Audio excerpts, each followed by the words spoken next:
नमस्कार। आज मैं फिर आपके सामने एक नई वीडियो लेकर आया हूं, जो प्रभु से और पौलुस की पत्री से रिलेटिव है। कि कल हमने पढ़ा था किस तरह पौलुस की हत्या के लिए लोगों ने षड्यंत्र रचे। आज हम फिर उस बात को आगे पढ़ेंगे कि परमेश्वर का वचन यहाँ पे क्या कहता है। तो आइए, उससे पहले हम एक छोटी सी प्रार्थना करेंगे और उस प्रार्थना के बाद हम वचन की ओर बढ़ेंगे। धन्यवाद करते हैं मेरे परमपिता परमेश्वर आज के इस समय के लिए। प्रभु खुदावंद यीशु मसीह, मैं प्रार्थना करता हूं प्रभु, आपने जो ये सुंदर मौका, ये सुनहरा मौका हमारी ज़िंदगी के लिए दिया प्रभु, मैं चाहता हूं आप हमारे जीवन में, हमारी आत्माओं में आशीष दें और हमें शांति और दया और आनंद बख्शे प्रभु जी। और आपके पवित्र आत्मा का अभिषेक हमारे जीवनों में होता रहे प्रभु, और शांति बनी रहे पिता परमेश्वर। आपके लहू के अनुसार, आपके पवित्र आत्मा, आपके अनुग्रह के अनुसार प्रभु आशीष दें, दया करें और सही रीति से चलने के लिए मदद करें। जो भी वचन पढ़ते हैं उस वचन के आधार पर प्रभु एक दया और नम्रता के साथ प्रभु पढ़ने में, और प्रभु आपका आत्मा हमारे बीच में होकर बोले पिता परमेश्वर, और शांति दे और दया करें, ताकि प्रभु लोग आशीष को पाएं।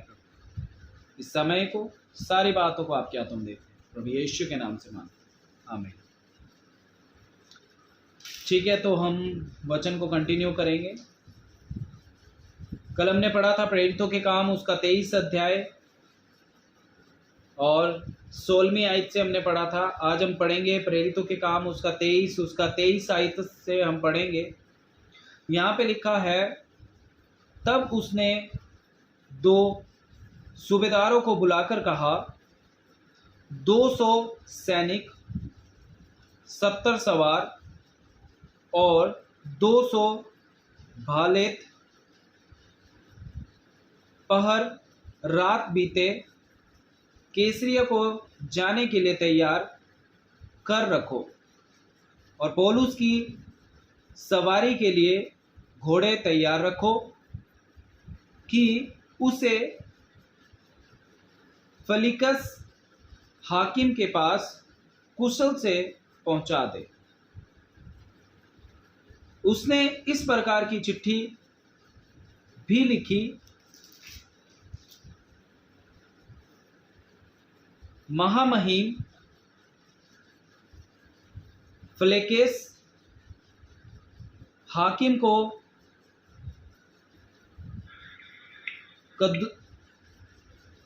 क्लौदियुस लुयास का नमस्कार। इस मनुष्य को यहूदियों ने पकड़कर मार डालना चाहा, परंतु जब मैंने जाना कि रोमी है तो पलटन लेकर छुड़ा लिया। मैं जानना चाहता था कि वे उस पर किस कारण दोष लगाते हैं, इसीलिए उसे उनकी महासभा में ले गए। तब मैंने जान लिया कि वे अपनी व्यवस्था के विवादों के विषय में उस पर दोष लगाते हैं, परंतु मार डाले जाने में या बांधे जाने के योग्य उसमें कोई दोष नहीं। जब मुझे बताया गया कि वे इस मनुष्य की घात में लगे हैं, तो मैंने तुरंत उनको तेरे पास भेज दिया और मुकद्दइयों को भी आज्ञा दी कि तेरे सामने उस पर नालिश करें। तब जैसी सैनिकों को आज्ञा गई थी, वैसे ही वे पौलुस को लेकर रातों रात अंतपत्रिस में आए। दूसरे दिन वे सवारों को उसके साथ जाने के लिए छोड़कर आप गढ़ को लौटे। उन्होंने कैसरिया पहुंचकर हाकिम को चिट्ठी दी और पौलुस को भी उसके सामने खड़ा किया। उसने चिट्ठी डालकर पूछा, यह किस प्रांत का है? और अब जान लिया कि कलिकिया क्या है? तो उससे कहा, अब तेरे मुकद्दई भी जानेंगे तो मैं तेरा मुकदमा करूँगा। और उसने उसे हेरोदेस के किले में पहरे में रखने की आज्ञा दी। तो परमेश्वर का वचन यहाँ पे कहता है कि किस तरह प्रभु ने अपने दास पर, अपने सेवक पर अपना अभिषेक किया और उसे किस तरह परमेश्वर ने एक योजना दी, और किस तरह प्रभु का वचन यहाँ पे कहते हैं, यहाँ पर हम देखते हैं किस तरह प्रभु ने उनके मनों को बदला, सबसे पहली बात।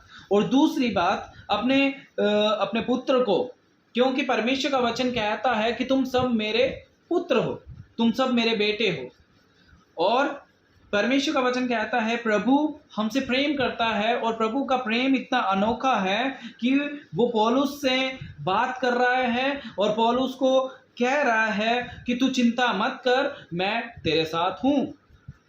और किस तरह प्रभु वहां पे सबके मनों को बदल रहा है। सबसे पहली बात, प्रभु ने बड़े बड़े लोगों के मनों को बदला, उनके जीवनों में काम किया। अगर प्रभु उनके मनों को नहीं बदलता, प्रभु उनके जीवन में काम नहीं करता, तो शायद वो उसे मरवा डालते, क्योंकि षड्यंत्र तो रचा जा रहा था उसके प्रति। उसे मारने के लिए, उसे घात करने के लिए लोग तैयार तो थे, यहाँ तक कि लोगों ने खाना पीना भी छोड़ दिया था, क्योंकि उन्होंने कहा था जब तक हम उसे मार ना डाले तब तक ना तो कुछ खाएंगे और ना कुछ पिएंगे। ऐसी रंजिश उनके मन में आ गई। तो देखिए, कभी कभी क्या होता है कि हम अपने जीवन में बहुत से काम ऐसे करते हैं, कभी कभी हमसे गलतियां भी होती हैं, गुनाह भी होते हैं, पाप भी होते हैं, पर परमेश्वर किस तरह हमारे जीवन को माफ करता है। मैं आपसे एक बात कहना चाहता हूं, अगर आप पौलुस की पत्री को पढ़ेंगे शुरू से, तो पौलुस एक ऐसा व्यक्ति था, पौलुस का नाम जो था वो शाऊल था, और वो एक ऐसा व्यक्ति था जो परमेश्वर के लोगों को मारता था, परमेश्वर के लोगों को पीटता था, परमेश्वर के लोगों को घात करता था। जहां पर वो प्रचार करते, वचन पढ़ते, परमेश्वर की संगति कर रहे थे, वहां से उन्हें भगा देता। ठीक है। और परमेश्वर का वचन कहता है कि कैसे प्रभु ने एक ऐसे व्यक्ति के मन को बदला जो लोगों को मारता और लोगों को पीटता था। और वो लोग कौन थे? वो लोग वो थे जो प्रभु की राह पर चल रहे थे। आज हमारा जीवन कहाँ चल रहा है? आज हमारी आत्मा कहाँ जा रही है? आज हम किस पर विश्वास कर रहे हैं? आज हम किस पर अपने आप को देख रहे हैं? क्या प्रभु का वचन कहता है? क्या तुम प्रभु को देख रहे हो? क्या तुम मनुष्य को देख रहे हो? आज संसार किस पर आधारित है? मनुष्य पर या प्रभु पर? अपने काम पर या परमेश्वर के कामों पर? अपने पैसों पर या परमेश्वर की आशीषों पर? किस चीज पर मनुष्य आधारित है? मनुष्य आधारित है मनुष्य पर, प्रभु पर कोई आधारित नहीं है। कोई प्रभु से आज के टाइम प्रेम नहीं करता। कोई भी प्रभु के बारे में या फिर प्रभु के विचारों के बारे में सोचता है? कोई नहीं सोचता आज के टाइम में।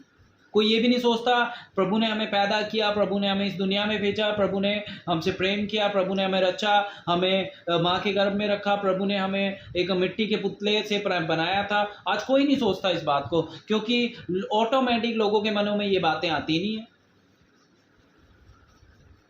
वो इसलिए नहीं आती क्योंकि वो लोग प्रभु से हट गए। क्योंकि परमेश्वर का वचन कहता है जब प्रभु ने आदम और हवा को बनाया था, जब आदम को बनाया था, प्रभु ने कहा था जिस वाटिका के अंदर उसे रखा था, उस वाटिका के अंदर 2 वृक्ष थे। उस वृक्ष के बारे में प्रभु ने आदम को बताया था कि जिस दिन तू इस पेड़ का फल खाएगा उसी दिन निश्चय मर जाएगा। वो पेड़ कौन सा था? बुरे ज्ञान का। वो बुरा ज्ञान क्या था? वो बुरा ज्ञान ये था कि हम अपने जीवन को प्रभु से हटाकर अपने जीवन को एक नॉर्मल वे में जीना शुरू कर देंगे। उसका मतलब ये था जो जो डिस्टेंस हमारा, जो प्रभु के साथ जो दायरा था हमारा, वो दायरा, वो डिस्टेंस हमारा दूर हो चुका है। जब हम प्रभु के वचन को पढ़ते हैं तो नए नियम में देखना, पुराने नियम में देखना, उत्पत्ति की किताब में क्या लिखा है। आदम और हवा, आदम और प्रभु एक दूसरे से बात करते थे, वो प्रभु को देखता था, प्रभु उसको देखता था। देखो कितना सामर्थ उस समय उस व्यक्ति के अंदर था, वो एक प्रभु का पुत्र था। क्या आज हम प्रभु को देख सकते हैं? नहीं देख सकते, क्योंकि हमारे अंदर से आत्मिकता खत्म हो गई है, हमारे अंदर से परमेश्वर की सामर्थ खत्म हो गई है, हमारे अंदर से परमेश्वर का अभिषेक खत्म हो गया। आज हमारे और प्रभु के बीच में दूरियां बढ़ गई हैं। आदम को प्रभु से प्रार्थना करना नहीं पड़ता था, आदम को प्रभु को ढूंढना नहीं पड़ता था। आज लोग प्रार्थनाएं कर रहे हैं, आज लोग ढूंढ रहे हैं, आज लोग प्रभु के लिए इधर उधर भाग रहे हैं। कई लोगों को परमेश्वर नहीं मिल रहा। क्यों नहीं मिल रहा? क्योंकि आज हम प्रभु से बहुत दूर हैं, हमारे अंदर से प्रभु का सामर्थ चला गया। पर उस सामर्थ को आज फिर पा सकते हो, उस आशीष को फिर पा सकते हो, प्रभु से फिर मिल सकते हो। पौलुस यहाँ पे क्या कहता है कि पौलुस किसके साथ खड़ा है और पौलुस के साथ कौन खड़ा है? हमने पीछे भी कल वचन पढ़ा, फिर हम एक बार पढ़ देंगे। 23 अध्याय प्रेरितों के काम उसका 23 उसका 11 में लिखा है, उसी रात प्रभु ने उसके पास खड़े होकर,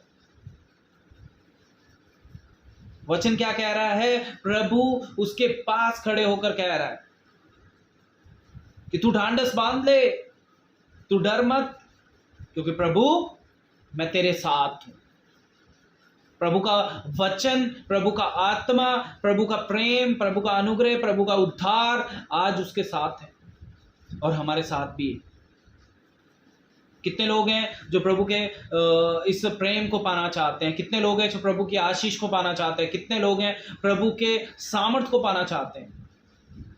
मैं आपसे सच कहता हूं, पौलुस की तरह आप भी परमेश्वर आपके साथ खड़ा होगा। पौलुस की तरह प्रभु भी आपके साथ रहेगा।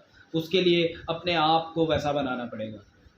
प्रभु से प्रार्थना करो, प्रभु को अपना उद्धार करता मानो, अपने जीवन को बदलकर परमेश्वर की राह पर चलो,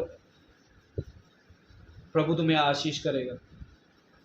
तो यहाँ पर वही बताता है किस तरह प्रभु ने उसे बचाया उसे। और सबसे मेन बात कि पौलुस को इतनी बड़ी सेना, जब हमने स्टार्टिंग में पढ़ा तो यहाँ पे लिखा है 200 सैनिक, 70 सवार, 200 भालेत,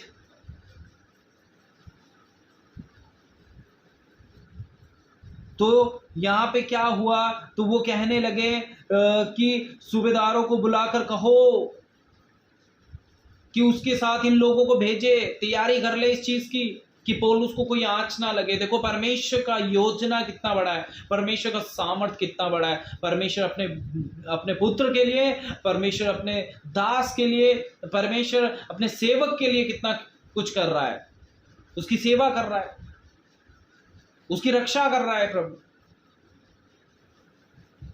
अगर आप चाहते हो प्रभु आपसे प्रेम करे तो मैं आपसे सच कहता हूं, प्रभु की राह पर चलें, प्रभु के प्रेम को समझें।